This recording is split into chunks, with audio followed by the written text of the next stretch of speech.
ನಾನು ಮತ್ತೆ ಶಿವಣ್ಣ ಅವರು ಯಾವುದೋ ಒಂದು ಸೀಕ್ವೆನ್ಸ್ ಮಾಡ್ತಾ ಇರ್ಬೇಕಾದ್ರೆ ಅವ್ರ ಕಾಲಿಗೆ ಒಂದು ಏಟಾಗಿತ್ತು, ಒಂದು ಸಣ್ಣದು.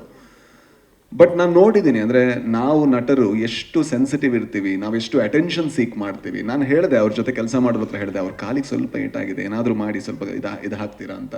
ಹತ್ರ ಹೋದ ತಕ್ಷಣ ಹೇಳಿದೆ, ಇದು ಮಾಡಬೇಡ ಹೋಗು ಅಂತ. ಯಾಕೆಂದರೆ ಅಷ್ಟು ಅಟೆನ್ಷನ್ ಒಬ್ಬ ನಟನ ಮೇಲೆ ಬಂದರೆ ಅಲ್ಲಿ ಕೆಲಸ ನಡೆಯೋದಕ್ಕೆ ಬೇರೆಯವ್ರಿಗೆ ತೊಂದರೆ ಆಗುತ್ತೆ. ಒಬ್ಬ ಯಾವತ್ತೂ ಕೂಡ ಅಷ್ಟೇ ಅಟೆನ್ಷನ್ ಇದು ಮಾಡಬಾರ್ದು. ಅವ್ನು ಕೆಲಸ ಮಾಡಬೇಕು, ಅವನು ಸೈಡಿಗೆ ಹೋಗ್ಬೇಕು. ಅದನ್ನು ಹೇಳಲ್ಲ ಅವರು. ಕೆಲವರು ಮಾತಾಡ್ತಾರೆ, ಕೆಲವರು ಅದನ್ನು ನಡ್ಕೊಳ್ತಾರೆ. ಐ ಥಿಂಕ್ ಅಣ್ಣ ಅವರ ಮನೆತನದಲ್ಲಿ ಆ ನಡ್ಕೊಳ್ಳುವಂಥ ಗುಣ ಇದೆ. ಅದನ್ನು ನಾನು ಕಲ್ತಿದ್ದೀನಿ.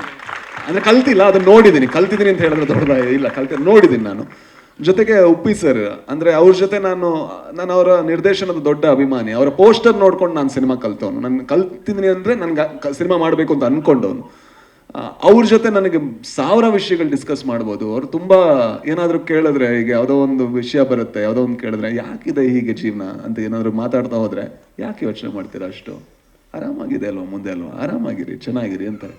ಅಂದರೆ ಅವರ ಅನುಭವದಿಂದ ಒಂದು ಆಧ್ಯಾತ್ಮಿಕ ಇದೆ, ಅದು ಕೂಡ ಬಹಳ ಖುಷಿ ಆಗುತ್ತೆ. ನನ್ನ ಭಾಗ್ಯ. ಕೆಲವು ಸಲ ನಾನು ಯಾವಾಗಲೂ ಹೇಳ್ತೀನಿ, ಅಂದರೆ ನಾವು ನಮಗೆ ದುಡ್ಡು ಕೊಟ್ಟು ಒಂದು ಒಳ್ಳೆಯ ಜೀವನದ ಕೋರ್ಸನ್ನು ಯಾವುದಾದ್ರೂ ಫೀಲ್ಡ್ ಅದು ಕಲಿಸುತ್ತೆ ಅಂದರೆ ಅದು ಸಿನಿಮಾ ಮಾತ್ರ ಅಂತ. ಐ ಥಿಂಕ್ ನನ್ನ ಭಾಗ್ಯ, ಈ ಸಿನಿಮಾದ ಭಾಗವಾಗಿರೋದು ಕೂಡ ನನ್ನ ಭಾಗ್ಯ.